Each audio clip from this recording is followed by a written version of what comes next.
Winter's breath froze the Pennsylvania air as Nix exploded against his stall door, eyes burning like coals pulled straight from hell. 3 elite trainers scrambled backward, their $1,000 boots slipping on ice-slicked concrete, pride shattered alongside their reputations. The black stallion had become legend in the worst way possible, a beautiful nightmare that destroyed everything he touched. Cecilia Fairchild stood motionless in her glass observatory, watching her empire crumble with each failed attempt, her manicured fingers drumming against Italian leather like bullets counting down to execution. Then shadows shifted. The janitor emerged, his weathered hands steady as granite, while chaos erupted mere feet away. Quentyn Wilder moved toward the latch with the quiet confidence of a man who'd danced with death before. Cecilia's voice sliced through the frozen air like a blade dipped in honey and poison. "Ride this horse and I'll marry you." She had no idea that her target possessed secrets darker and more valuable than anything money could buy. The investor's nervous laughter died as Quentyn's fingers found the cold metal latch. Steam rose from Nix's nostrils like smoke signals from a war zone, each breath a declaration that another human would soon join his collection of failures. The stallion's muscles rippled beneath his midnight coat, every fiber coiled for destruction. Behind the safety glass, Chester Blackwood adjusted his silk tie and whispered to his companion about liability insurance. The scent of hay mixed with fear hung heavy in the air. Cecilia's heels clicked against the heated floor as she descended from her perch, each step deliberate as a chess master moving toward checkmate. Her cashmere coat brushed against the metal railing, while her eyes never left the man she'd dismissed for 3 years and 4 months. The same man who arrived before dawn and left after sunset, invisible as wallpaper until this moment.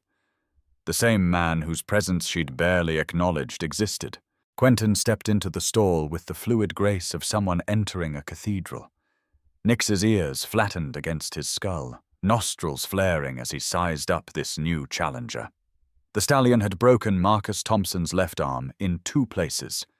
He'd sent Patricia Williams to the emergency room with a concussion that ended her career. He'd turned Jonathan Blake into a cautionary tale that mothers used to scare their children away from horses. The winter wind howled through gaps in the barn walls, carrying with it the sharp bite of Pennsylvania frost. Overhead lights cast long shadows that danced across the concrete floor like ghosts of former trainers. Quentyn's work boots made no sound as he approached the beast, his movements deliberate and unhurried. His flannel shirt, faded from countless washings, seemed almost ceremonial in the stark fluorescent lighting. "Daddy, be careful."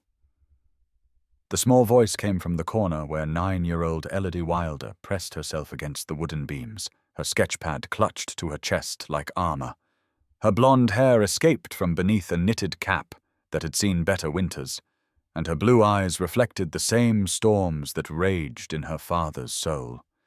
She'd been drawing horses since before she could properly hold a crayon, each sketch capturing details that professional photographers missed. Cecilia's perfectly shaped eyebrows lifted in surprise.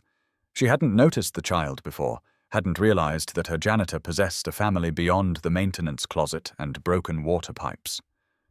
The girl's presence added an unexpected variable to her calculated humiliation, a human element that might complicate the clean narrative she'd constructed. His fingers tightened around her leather gloves as she recalculated the optics of her public challenge. Nix charged forward, teeth bared like yellowed daggers seeking flesh. The stallion's hooves thundered against the stall floor, each impact reverberating through the concrete and up into the bones of every witness. Most humans would have scrambled for safety, would have admitted defeat, and retreated to lick their wounds in private. Instead, Quentyn stood his ground, shoulders relaxed, breathing steady as morning mist over still water. The attack stopped inches from his chest. Nix's eyes widened with something that might have been confusion, might have been recognition. The stallion's breathing slowed from battle-ready gasps to curious huffs, his head tilting slightly as he studied this strange human who refused to play by established rules. For the first time in 18 months, Nix lowered his head without being forced, without being beaten into submission. Quentyn's hand moved with geological slowness toward the stallion's muzzle, fingertips barely grazing the velvet skin before pulling back. He repeated the motion 3 times, each touch briefer than a butterfly's kiss, each withdrawal a promise that he would never take more than freely offered.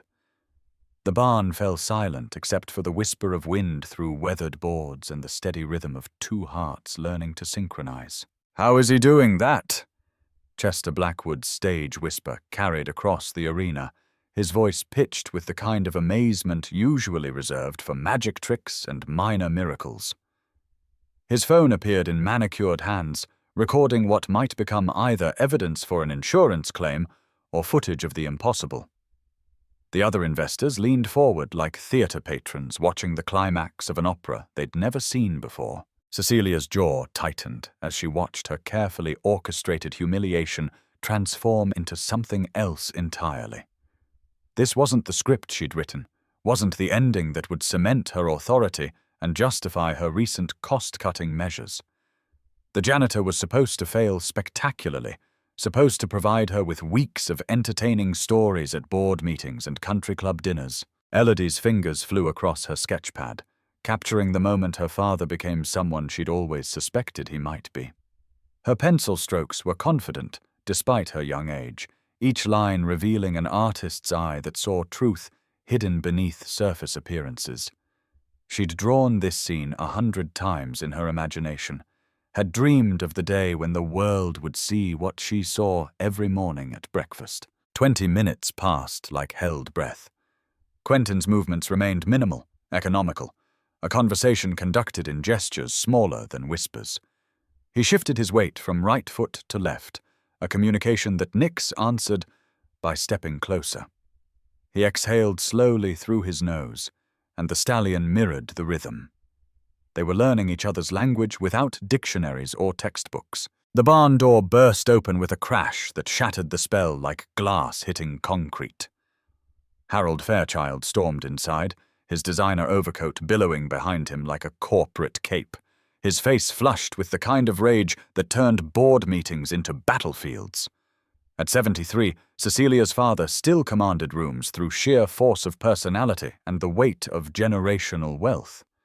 His presence changed the air pressure, made smaller men check their posture and straighten their ties. "What the hell is happening here?" Harold's voice boomed across the arena, each word precisely enunciated with the authority of someone who'd never been told no without consequences. His steel-grey eyes swept the scene like searchlights seeking criminals, pausing on his daughter with the disappointed expression that had haunted her childhood. The investors unconsciously stepped back, creating space for whatever explosion was about to follow. Cecilia's composure cracked like ice under pressure, years of carefully constructed confidence evaporating in the face of paternal disapproval. Her shoulders tensed beneath cashmere, her fingers gripping leather gloves with enough force to leave permanent impressions. The woman who'd just challenged a janitor to an impossible task suddenly looked like the little girl who'd been sent to boarding school for asking too many questions about family business. "I'm demonstrating the futility of keeping dangerous animals for sentimental reasons," she said, her voice carrying the brittle edge of someone reciting prepared talking points. "The insurance costs alone are bankrupting this division, and the liability exposure is astronomical. I'm simply making a point about practical business decisions versus emotional attachments."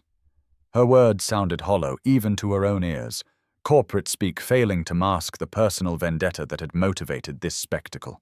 Harold's gaze shifted to Quentyn, who continued his patient work with Nix as if billionaire patriarchs interrupted his daily routine with clockwork regularity. The stallion seemed equally unimpressed by the corporate drama unfolding around him, more interested in the steady presence of the man who'd somehow earned his cautious trust. The contrast was striking, chaos swirling around an island of perfect calm. "And who might you be?" Harold's question carried the weight of someone accustomed to having detailed background checks completed before strangers entered his breathing space. His eyes narrowed as he studied Quentyn's work clothes, the calloused hands, the complete absence of deference that usually accompanied proximity to Fairchild wealth. There was something familiar about the man's posture, something that triggered memories from decades past. "Quentyn Wilder," came the simple response, offered without titles or explanations or attempts to impress. The name hung in the air like a question mark, waiting for recognition that might never come. Elodie looked up from her sketchpad, pride radiating from her small frame as she watched her father claim his identity without shame or apology. Harold's face went white as winter frost, blood draining from his cheeks as if someone had opened a valve in his heart. His mouth opened and closed without sound, words failing a man who'd built empires through the power of precisely chosen language. The investors watched with growing confusion as their host transformed from commanding patriarch into something approaching a frightened old man. "That's not possible," Harold whispered, the words barely audible above the wind that continued to rattle the barn walls. "You're dead. The report said you died in that accident with your wife 8 years ago. The insurance company paid out the death benefits to your daughter. I signed the papers myself." His hands trembled as he reached for the support of a wooden beam, suddenly needing something solid to anchor him to reality. The temperature in the barn seemed to drop another 10 degrees as the implications of Harold's words settled over the assembled crowd like a funeral shroud. Cecilia stared at her father, then at Quentyn, then back at her father, trying to piece together a puzzle whose edges kept shifting.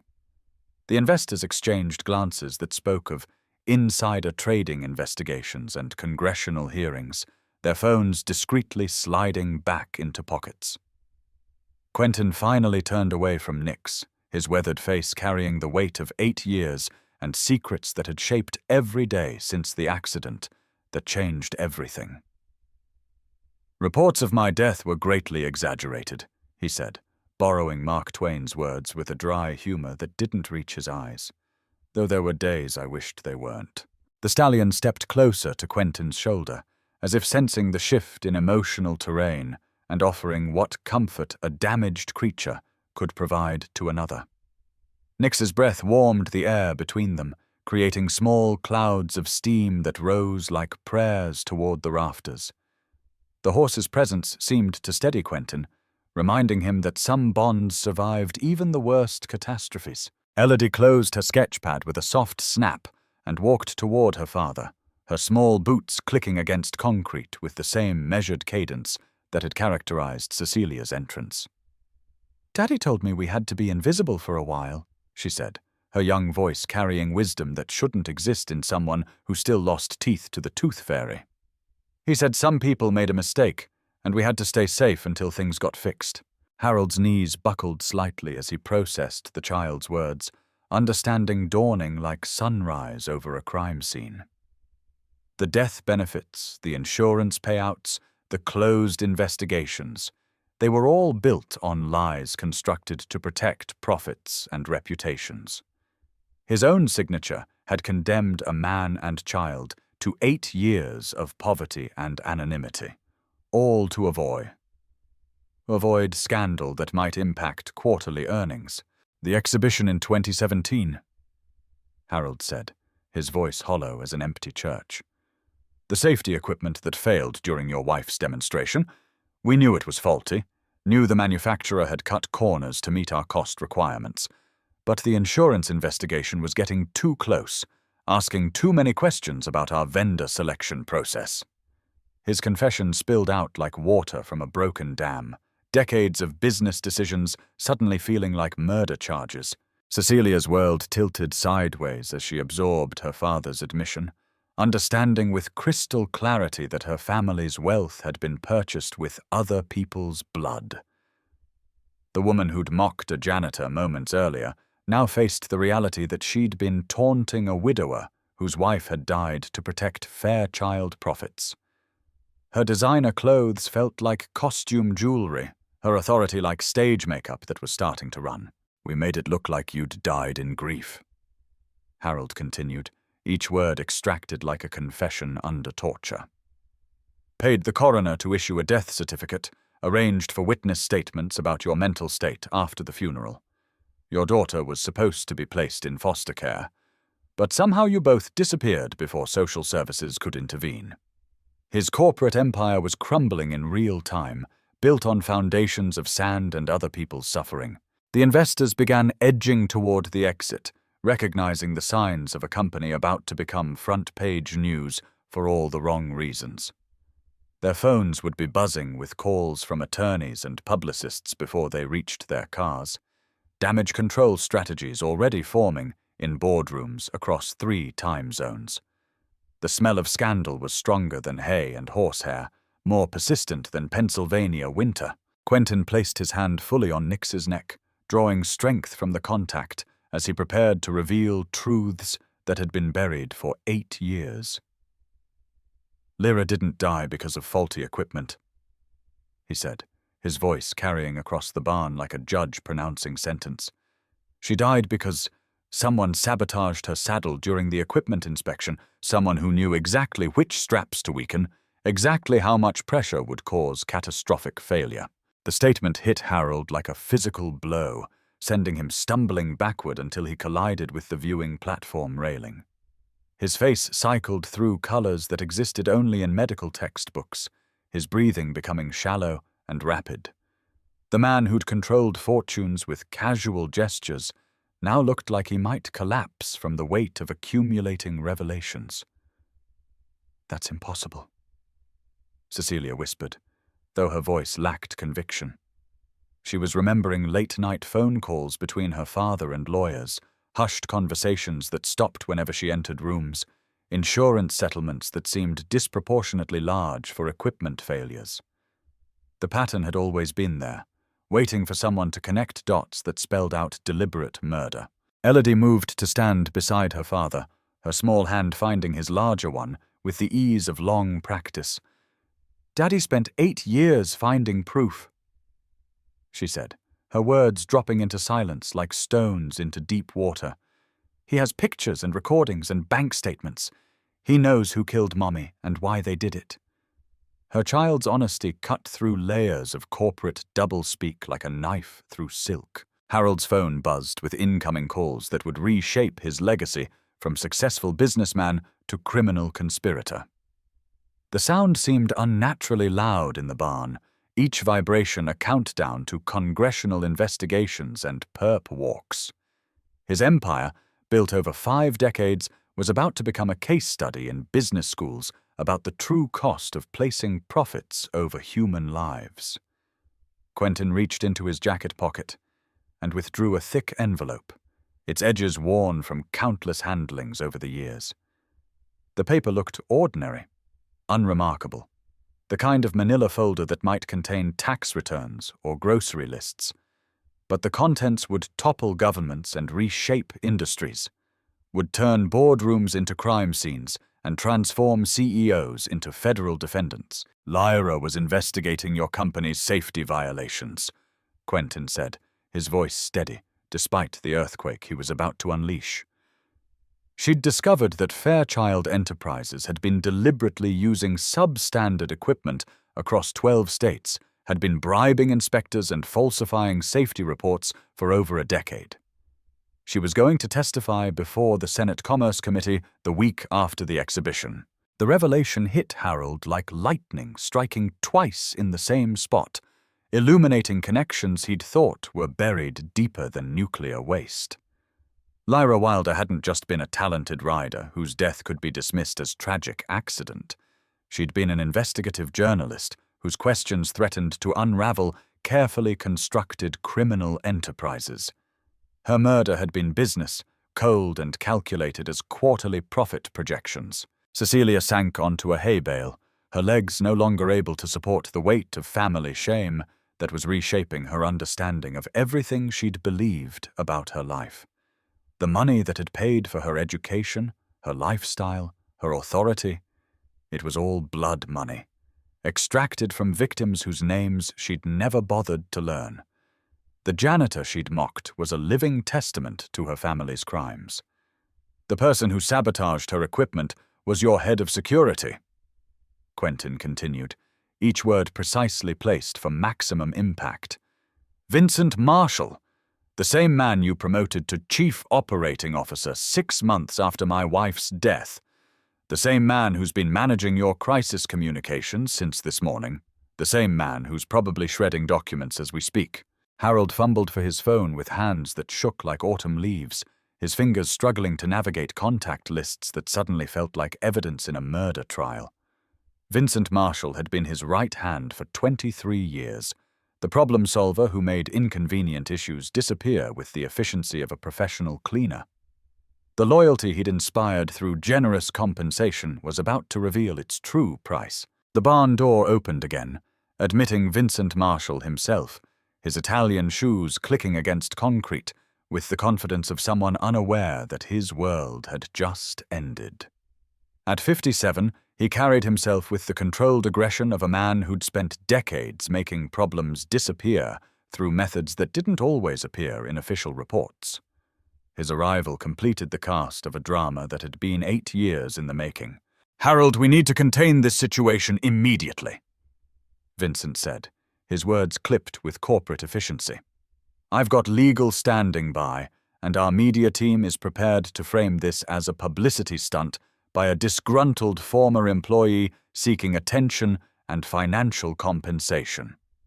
His confidence was absolute, built on years of successfully burying inconvenient truths beneath layers of legal maneuvering and strategic misdirection. Quentyn smiled for the first time since entering the barn, an expression that contained no warmth but plenty of satisfaction. "Vincent Marshall," he said, pronouncing each syllable like an incantation. "I've been waiting 8 years to see you again. I have something that belongs to you." He held up a small device that looked like a standard recording pen, the kind used by journalists and investigators worldwide. Vincent's confident expression cracked like ice under spring pressure, his corporate composure evaporating as he recognized the implications of electronic evidence in the hands of a man with nothing left to lose. His hand moved instinctively toward his jacket, a gesture that suggested comfort with violence as a business solution. The barn suddenly felt smaller, more confined, like a trap that had been years in the construction. "This contains your entire confession from 8 years ago," Quentyn said, his voice carrying the quiet satisfaction of a chess player announcing checkmate. "Every detail about how you weakened Lyra's saddle straps, how you timed the sabotage to coincide with her most challenging routine, how you made it look like equipment failure rather than deliberate murder.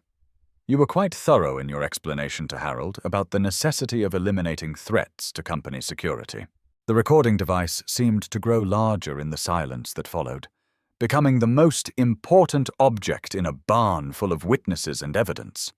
Harold's breathing became labored as he realized that his conversations with Vincent had been documented, that years of careful legal protection were about to become prosecution exhibits in federal court. Vincent's hand completed its journey to his jacket, revealing a pistol that gleamed like oil under the fluorescent lights. The weapon changed everything, transformed a business dispute into a life-or-death situation that would be measured in seconds rather than years. His mask of corporate respectability fell away completely, revealing the killer that had always lurked beneath expensive suits and company bonuses. "Nobody's leaving this barn until I figure out how to clean this up," Vincent said, his voice carrying the cold authority of someone accustomed to making permanent solutions to temporary problems. "Harold, you should have told me the janitor was still alive. That was sloppy planning on your part, and now we have multiple witnesses to manage." His tone suggested that witness management involved methods that weren't covered in business school curricula. Elodie stepped behind her father, her sketch pad pressed against her chest, like a shield that could deflect bullets through artistic merit alone. Her blue eyes remained steady, despite the fear that must have been coursing through her veins, her trust in her father's ability to handle any situation absolute despite the presence of armed corporate security. Her faith was touching and terrifying in equal measure. Nyx sensed the change in atmosphere, his earlier calm evaporating as predator instincts awakened by violence filled the air with tension thick as smoke. The stallion's muscles coiled beneath his midnight coat, ears flattened against his skull as he prepared to fight threats that guns couldn't intimidate. His presence reminded everyone that some forces couldn't be controlled through corporate hierarchy or physical intimidation. Cecilia found her voice despite the fear that had stolen her breath, her authority reasserting itself even in the face of armed insurrection. "Vincent, put the gun away. This has gone far enough. Whatever my father did, whatever crimes were committed, adding murder to the list won't solve anything. We can negotiate, we can reach settlements, we can manage this situation through proper legal channels." Her words carried desperate hope that reason could prevail over violence. "Your father's crimes became your crimes the moment you inherited control of the company," Vincent replied, his weapon never wavering from its targets. "Every dividend you've received, every executive decision you've made, every cost-cutting measure you've implemented, it's all been built on Lyra Wilder's murder. You're as guilty as he is, just with better lawyers and more expensive clothes." The accusation hit Cecilia like a physical blow, forcing her to confront the reality that her entire adult life had been financed through blood money. Every success, every achievement, every moment of pride in her business acumen, all of it was contaminated by a murder she'd never suspected had been committed in her name. The weight of inherited guilt threatened to crush her beneath its moral enormity. Quentyn stepped forward, placing himself between the gun and his daughter, with the calm determination of someone who'd already lost everything that mattered most. "Vincent, you made one mistake 8 years ago," he said, his voice steady, despite facing the man who'd destroyed his family. "You assumed that killing Lyra would end the investigation. But she'd already given copies of all her evidence to someone you never suspected." The revelation struck Vincent like lightning, his confidence wavering as he realized that perfect murders weren't as perfect as they appeared in the planning stages. His gun hand trembled slightly, the weapon becoming heavier as the implications of undiscovered evidence threatened to unravel years of careful cover-up work. Perfect crimes required controlling all variables, and variables had apparently escaped his management. "That's impossible," Vincent said, though his voice carried less conviction than his earlier threats. "We monitored her communications. We knew everyone she contacted. We had complete surveillance coverage of her activities for 6 months before the exhibition. There were no unaccounted contacts, no evidence transfers that escaped our detection." His corporate security background was showing, revealing systematic preparation that had gone into planning and executing the murder.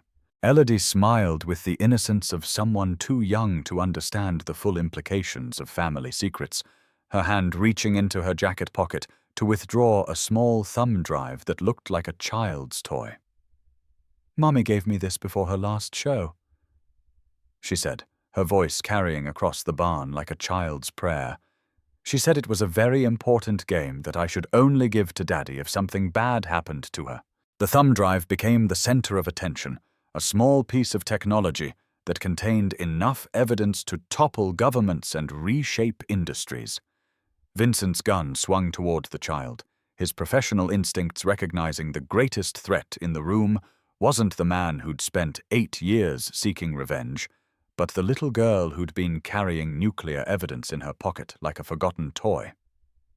"Give me that drive," Vincent commanded, his voice carrying the cold authority of someone prepared to kill children to protect corporate secrets. "Now, before anyone else gets hurt unnecessarily." His finger tightened on the trigger, transforming a business dispute into a hostage situation that would be measured in heartbeats rather than quarterly reports. Nyx exploded into motion, 800 pounds of fury launching itself at the armed man with the speed of lightning striking earth. The stallion's hooves thundered against concrete as he cleared the stall door in a leap that defied physics and common sense, his trajectory calculated by instincts that predated human civilization. Vincent's gun fired once, the bullet going wide as he dove sideways to avoid being trampled by an avalanche of horseflesh and righteous anger. The barn erupted into chaos as investors scrambled for exits, their expensive shoes slipping on concrete as they abandoned corporate loyalty in favor of personal survival. Harold collapsed against the viewing platform, his heart struggling to process the stress of watching his empire disintegrate in real time. Cecilia grabbed for Elodie, her maternal instincts awakening despite having no biological claim to the child's safety. Quentyn moved with fluid grace toward the fallen gun, his years of handling dangerous horses translating perfectly to managing armed corporate executives. Vincent rolled across the concrete floor, his Italian suit collecting hay and horse manure as he scrambled to reach his weapon before the janitor could claim it. The contest would be decided by seconds and reflexes rather than corporate hierarchies or inherited authority. Nix stood over Vincent's prone form, his hooves positioned precisely to discourage movement without causing immediate death. The stallion's eyes blazed with intelligent fury, recognizing threats to his newfound human companion, even if he couldn't understand the complex motives that drove corporate murder. His protection was absolute, primitive, and completely effective against modern weapons. "It's over, Vincent," Quentyn said, the gun now steady in his hands as he stood over the man who'd destroyed his family. 8 years of planning, 8 years of evidence gathering, 8 years of waiting for exactly this moment. You're going to confess everything.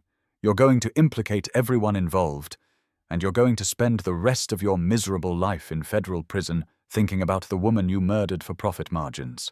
Vincent's corporate composure finally shattered completely, revealing the broken man beneath expensive clothes and professional confidence. "You don't understand the forces you're dealing with," he whispered, his voice carrying the desperation of someone watching carefully constructed lies collapse like houses built from playing cards.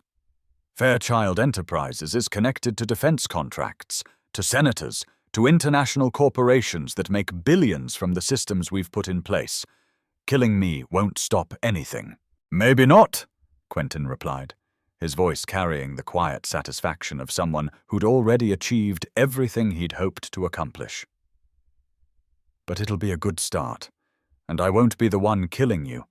The federal marshals who are about to arrest you will handle that part through proper legal channels." His smile contained 8 years of patience finally reaching its reward. The barn doors burst open one final time as federal agents flooded the space with military precision, their weapons drawn and body armor gleaming under fluorescent lights. Special Agent Sarah Chen led the team with the confidence of someone who'd been planning this operation for months, her badge and identification ready for anyone who questioned her authority to arrest corporate executives on federal property. "Vincent Marshall, Harold Fairchild, you're under arrest for conspiracy to commit murder, racketeering, fraud, and violation of federal safety regulations," Agent Chen announced, her voice carrying across the barn with official authority. "You have the right to remain silent, though I suspect you'll want to cooperate fully once you understand the scope of evidence we've compiled against you." Harold aged 20 years in 20 seconds as handcuffs clicked around his wrists, his corporate empire officially ending with the sound of metal against bone. The man who'd controlled billions through casual gestures now shuffled across concrete toward a future measured in decades rather than quarterly profits. His legacy was transforming from successful businessman to cautionary tale about the true cost of placing money above human life. Vincent's arrest was less dignified, requiring 3 agents to extract him from beneath Nix's protective stance, and another 2 to process his injuries from the stallion's intervention. His corporate confidence was replaced by the desperate calculations of someone facing life imprisonment, his mind already working through plea bargain scenarios that might reduce his sentence from forever to merely decades. Cecilia watched her father and his partner in crime disappear into federal custody, her entire understanding of family and business collapsing like a controlled demolition. The company she'd inherited was built on murder. The money she'd spent was blood money, and the authority she'd wielded was purchased through other people's suffering. Her future was transforming from corporate succession to damage control and victim compensation. "What happens now?" she asked Quentyn, her voice small as a child seeking guidance from adults who understood complex systems. The woman who'd mocked a janitor hours earlier now faced a man whose forgiveness might determine whether her family name survived the coming investigations. Her authority was gone, replaced by the humility that came from confronting uncomfortable truths about inherited guilt. Quentyn holstered the recovered weapon and moved toward his daughter, who was explaining to Agent Chen how her mother's evidence had survived 8 years hidden in a child's toy. Elodie's matter-of-fact description of corporate murder and family secrets demonstrated remarkable resilience for someone who'd spent her entire childhood carrying the weight of her mother's final investigation. "Now," Quentyn said, his arm settling around Elodie's shoulders, with the protective certainty of someone who'd finally delivered justice for his murdered wife. "We rebuild. We expose every safety violation, every bribed inspector, every cover-up that your family's company participated in over the past decade. We make sure that what happened to Lyra never happens to anyone else's wife, or mother, or daughter." The barn fell quiet as federal agents completed their arrests and evidence collection, leaving behind only the steady breathing of horses and humans who'd survived a confrontation that would reshape industries. Nix returned to his stall with the satisfaction of a job well done, his protective instincts having served their purpose in defending people who'd shown him kindness and respect. Cecilia approached Quentyn slowly, her designer heels clicking against concrete, with hesitation rather than authority. "I'm sorry," she said, the words carrying the weight of 8 years and crimes she'd never suspected existed. "I'm sorry for what my family did to yours, sorry for the way I've treated you, sorry for everything that led to this moment. I know apologies can't resurrect the dead or restore lost years, but they're all I have to offer." "Apologies are a start," Quentyn replied, his voice containing forgiveness that she probably didn't deserve, but desperately needed. "But actions matter more than words. If you want to make amends, if you want to honor Lyra's memory, then help us build something better from the ruins of your father's empire. Help us create systems that protect people instead of exploiting them." The winter wind continued to howl through the barn walls, carrying with it the promise of spring seasons that would bring new growth from soil fertilized by truth and justice. Elodie returned to her sketchpad, documenting the aftermath of her family's victory with an artist's eye for detail that would someday become historical testimony. Her drawings would preserve this moment when a janitor revealed himself to be a widowed hero, when a corporate empire crumbled under the weight of its own crimes. "Can we go home now, Daddy?" Elodie asked, her young voice carrying exhaustion that came from 8 years of hiding and waiting for justice to finally arrive. "Can we stop being invisible and start being ourselves again?" Her questions contained hope for futures that didn't require anonymity or fear, for childhood that could be measured in art supplies rather than survival strategies. Quentyn looked around the barn that had become a courtroom, a crime scene, and a place of redemption, all within the space of a few hours. The horses stood quietly in their stalls, witnesses to human drama that they'd influenced through courage and loyalty. The fluorescent lights hummed overhead, illuminating the beginning of new chapters for everyone who'd survived the confrontation. "Yes, sweetheart," he said, his voice carrying the quiet satisfaction of someone who'd fulfilled promises made to the dead and delivered justice for the living. "We can go home now. We can be ourselves again. And tomorrow, we'll start building the kind of world that Mommy would have wanted to live in." His words carried across the barn like prayers answered, like justice served, like stories that ended with truth triumphing over carefully constructed lies. The barn doors closed behind them as they walked into Pennsylvania winter, leaving behind corporate empires built on murder and discovering futures constructed on foundations of truth and justice.